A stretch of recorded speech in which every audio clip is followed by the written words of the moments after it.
আজকে করলাম পচা ইলিশের টক। আরে পচা ইলিশটা কোথায় পেলাম বলছি তোমাদের। তার আগে দেখো, সকাল হয়েছে, ঘুম থেকে উঠেই আগে বাসি জামা কাপড় ছেড়ে চলে গেলাম ফুল তুলতে। এক একে সব ফুলগুলোকে আমি তুলে নিলাম, অনেকগুলোই ফুল ফুটেছিল। তা যাই হোক, ফুল তুলে চলে আসলাম। এসে বাসি ঘর ঝাড় দিয়ে কি খিদে পেয়েছে, কি খাওয়া যায় বলো তো? না, আগের দিনের তো একটু বাসি আলু চচ্চড়ি আছে, ওইটা দিয়ে আমি মুড়ি খেয়ে নিই। তা যাই হোক, একটু আলু চচ্চড়ি দিয়ে মুড়িটাকে মেখে নিয়ে বসে পড়লাম। বসে আমি টিফিনটা করে নিলাম, করে নিয়ে চলে আসলাম রান্না করতে। এইবার তো রান্না তো আমি বসাবো, কিন্তু মাছটা 8-9 দিন হয়ে গেছে ফ্রিজে ছিল, আর কারেন্টও ছিল না। সেই কারণে মাছটা যে ভেতরে ভেতরে নষ্ট হয়ে যাবে বুঝতেও পারিনি। কিন্তু কড়াতে দিয়েছে দেখে মনে হচ্ছে না কিন্তু যে নষ্ট। তা যাই হোক, মাছের টকটা তো আমি করলাম, কিন্তু খাওয়ার সময় বুঝেছিলাম যে মাছটা নষ্ট হয়ে গেছে। তো যাই হোক, মাছের টকটা দেখেই যেন ফুটছে আর গন্ধটা কেমন একটা বেরোচ্ছে, ওইটা দেখে আমার একটু সন্দেহ হলো যে যদি ছেলে না খায়, তার জন্য আমি আবার কি করলাম, ডিম দিয়ে আলু দিয়ে বেশ একটু কষা কষা করে তরকারি করে নিলাম।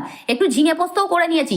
কিন্তু খেতে বসে তো দেখি ইলিশ মাছটা বিচ্ছিরি টাইপের গন্ধ বেরোচ্ছে, একটুকু ইলিশ মাছটা খাওয়া যাচ্ছে না। আমি খেতে পাচ্ছি না, তো ছেলে খাবে কি করে?